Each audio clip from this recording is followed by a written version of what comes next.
1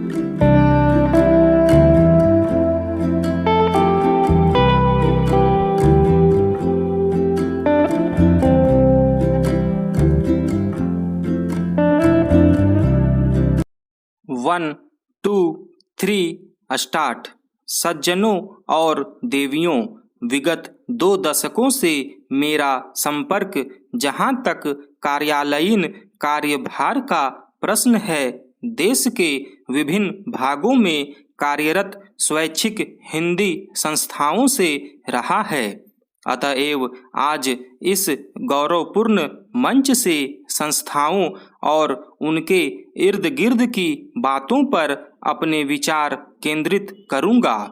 जहां हिंदी शिक्षण एवं परीक्षा संचालन हिंदी प्रचार प्रसार के सर्वाधिक रचनात्मक कार्यक्रम हैं, वहीं हिंदीतर क्षेत्र में हिंदी के लिए अनुकूल वातावरण निर्माण भी एक महत्वपूर्ण पहलू है। आज इन कार्यक्रमों के संचालन सहज सुगम नहीं रह गए, बल्कि चुनौतीपूर्ण हो गए हैं। विद्यार्थियों की योग्यता बढ़ाने के लिए शिक्षा एवं परीक्षा के अतिरिक्त हिंदी वक्तव्य, निबंध, वाद विवाद के साथ साथ नाटक एकांकी प्रतियोगिताएं आयोजित की जाती हैं। हिंदी शिक्षकों प्रचारकों के लिए शिविर, पुनश्चर्या कार्य शिविर, पुरस्कार योजना जैसे कार्यक्रम आयोजित किए जाते हैं। अनुकूल वातावरण निर्माण के लिए जहां इन कार्यक्रमों को अधिक प्रभावी और परिणामी बनाने की आवश्यकता है, वहीं अन्य प्रभावी कार्यक्रमों की परिकल्पना करनी होगी। हिंदी शिक्षण, परीक्षा संचालन और वातावरण निर्माण, इन तीनों के आनुपातिक और सफल आयोजन पर विद्यार्थियों का हिंदी ज्ञान अर्थात हिंदी बोलने, पढ़ने एवं लिखने की दक्षता का पूरा दारोमदार टिका रहता है। आज जबकि बहुतेरे विद्यार्थी शिक्षक बनने की राह में प्रशिक्षण प्राप्त कर रहे हैं, तो हिंदी शिक्षक की योग्यता एवं दक्षता ऐसे ध्यान देने का विषय है, जो राज्य के इतने सारे हिंदी सीखने वाले विद्यार्थियों के स्तर के लिए निर्णायक पहलू है। यह नकारा नहीं जा सकता कि किसी भी संस्था के लिए उनके प्रचारक ही आधारभूत परिसंपत्तियां होते हैं। प्रचारकों के सत्प्रयास एवं सुकार्य से संस्था की जड़ें मजबूत होती है। वास्तव में हिंदी की प्रचार योजनाओं का सफल कार्यान्वयन सभी संबंधित पक्षों के प्रयास के समन्वय से ही संभव है। संस्था के पदाधिकारी, कार्यकर्ता, प्रचारकगण, विद्यार्थी और अंत में किंतु कदापि कम नहीं सरकारी व्यस्तता के तालमेल पर इन सबके कार्यों के उचित समन्वय का प्रयत्न स्वस्थ दृष्टि से निरंतर जारी रहना चाहिए और यह भी ध्यान रहे कि जाने अनजाने दामन में दाग न लग जाए। भारत ग्रामों का देश है और अधिकांश भारतीय जनता ग्रामों में बसती है। नगरों और शहरों के नागरिकों को शिक्षा की कई सुविधाएं प्राप्त है। यूँ उन्हें हिंदी पढ़ने के यथेष्ट अवसर उपलब्ध हो जाते हैं। अब आवश्यकता इस बात की है कि ग्रामवासियों को भी हिंदी सीखने के अधिक अवसर प्रदान किए जाएं। हिंदी राष्ट्रीय अस्मिता, राष्ट्रीय पहचान, राष्ट्रीय गौरव की भाषा है। यह राष्ट्रभाषा, राजभाषा घोषित तो हो चुकी है, किंतु अब तक इसे अपना उचित स्थान प्राप्त नहीं हुआ है। इसके लिए जब तक शासन और जनता दोनों ओर से समवेत प्रयास नहीं होगा, लक्ष्य की प्राप्ति नहीं हो सकेगी। राष्ट्रभाषा से ही किसी राष्ट्र की भावात्मक एकता, राष्ट्रीय एकता की प्राप्ति की जा सकती है। अपने देश की भाषा को छोड़ किसी अन्य विदेशी भाषा से इसकी प्राप्ति कदापि नहीं की जा सकती।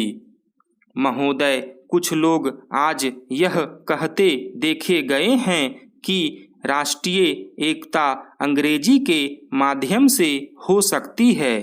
कई लोगों की धारणा है कि अंग्रेजी निकाल दी जाए तो राष्ट्र टुकड़े टुकड़े हो जाएगा, वैज्ञानिक प्रगति रुक जाएगी आदि। इससे बढ़कर भ्रामक विचार और कुछ भी नहीं हो सकता।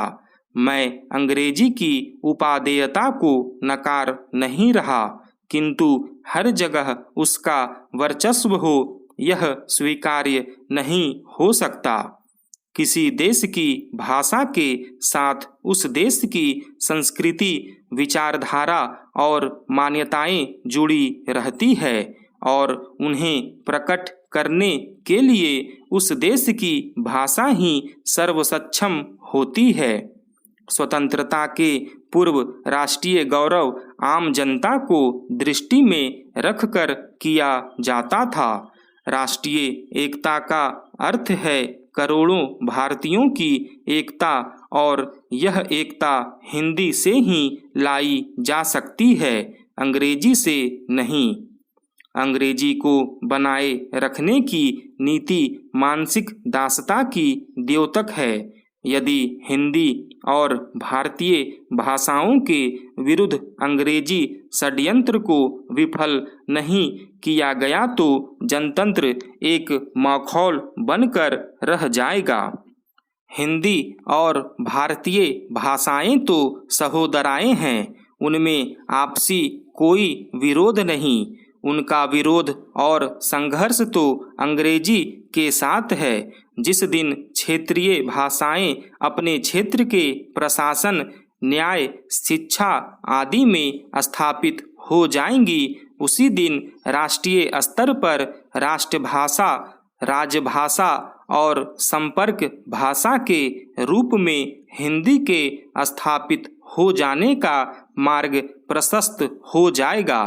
स्वैच्छिक हिंदी संस्थाएं अपने इस मूल उद्देश्य को कभी भी धूमिल होने न दे, क्योंकि हिंदी के प्रचार प्रसार के क्षेत्र में वे सर्वाधिक महत्वपूर्ण इकाइयां हैं।